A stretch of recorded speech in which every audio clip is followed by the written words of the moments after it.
বাদামি milk pudding. এই পুডিংটি দেখতে যেমন সুন্দর, খেতেও কিন্তু অসম্ভব মজার। আর বানানোও যায় খুব সহজে। হ্যালো এভরিওয়ান, আসসালামু আলাইকুম। Welcome to my channel Anayas cookbook. বাদামের মিল্ক পুডিং বানানোর জন্য চুলায় একটা কড়াই বসিয়ে তাতে 2 কাপ পরিমাণ আগের থেকে জাল করে রাখা লিকুইড গরুর দুধ দিয়ে দিলাম। এবার হাফ কাপ পরিমাণ চিনি দিয়ে দিলাম। আপনারা চাইলে চিনির পরিমাণটা বাড়িয়ে কিংবা কমিয়ে নিতে পারেন। এবার 3 টেবিল চামচ পরিমাণ ময়দা দিয়ে দিলাম। আপনারা চাইলে এখানে অল পারপাস যে কোনো ফ্লাওয়ার ব্যবহার করতে পারেন। 3 টেবিল চামচ পরিমাণ কর্নফ্লাওয়ার দিয়ে দিলাম। 1 চা চামচ পরিমাণ ভ্যানিলা এসেন্স দিয়ে দিলাম।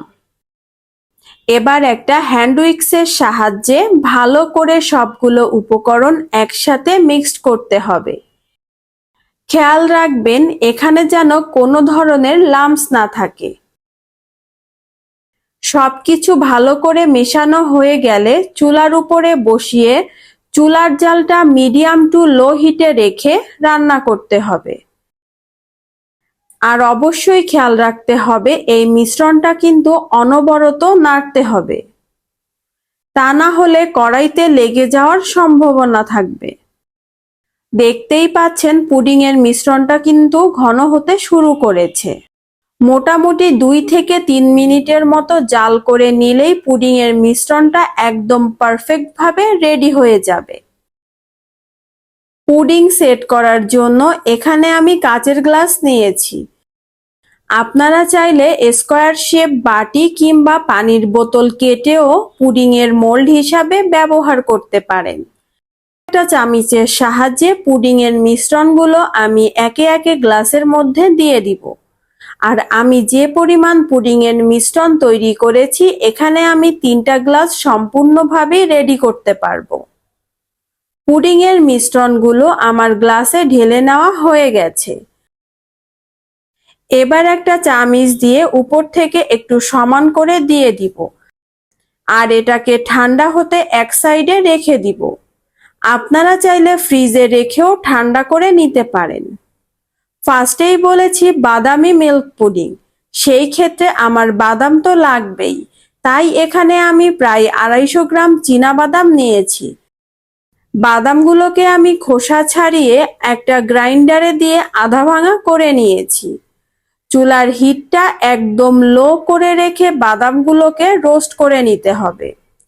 দেখতেই পাচ্ছেন আমার বাদামগুলো কিন্তু রোস্ট করে নেওয়া হয়ে গেছে এবং সুন্দর একটা কালারও চলে আসছে।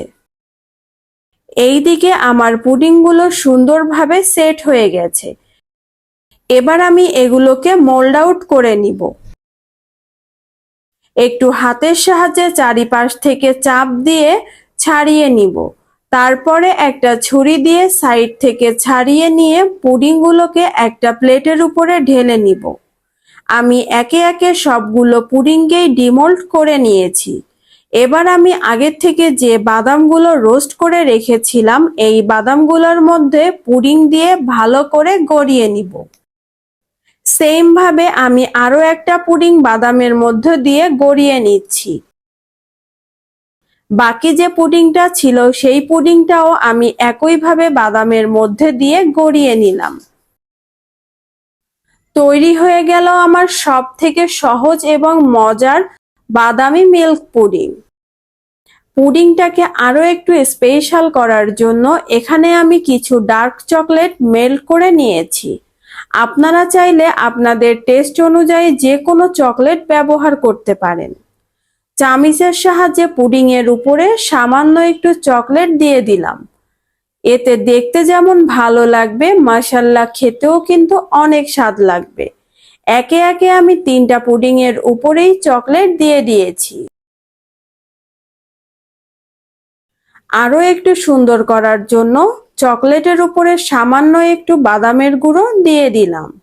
এতে দেখতে কিন্তু আরো আকর্ষণীয় লাগছে। সত্যি বলতে প্রথমবার কেউ দেখলে এটা বিশ্বাস করবে না এত সহজে তৈরি করা যায় কোনো রকম ঝামেলা ছাড়া। আর তাছাড়া খেতেও কিন্তু অসম্ভব মজা লাগে। এই পুডিংটি। আমি ফার্স্ট টাইম যখন তৈরি করেছিলাম আমি সত্যিই বিশ্বাস করিনি এই খাবারটা খেতে এতটাই টেস্ট লাগে। এই পুডিংটা কতটা সিল্কি এবং ভেলভেটি হয়েছে এবার আপনাদের আমি একটু চামিচের সাহায্যে কেটে দেখাচ্ছি। মাশাআল্লাহ, দেখেন কতটা সুন্দর হয়েছে আর কাটার সাথে সাথে চকলেটগুলো কত সুন্দর করে নিচে গড়িয়ে পড়ছে। সত্যি বলতে অসম্ভব মজার পুডিংটা, বাসায় ট্রাই না করলে বুঝতেই পারবেন না কতটা মজার এই পুডিংটি। রেসিপিটা ভালো লেগে থাকলে প্লিজ আমার চ্যানেলটা সাবস্ক্রাইব করে দিয়ে পাশে থাকা বেল আইকনটি অন করে রাখবেন এরকম নতুন নতুন রেসিপি পেতে। আল্লাহ হাফেজ।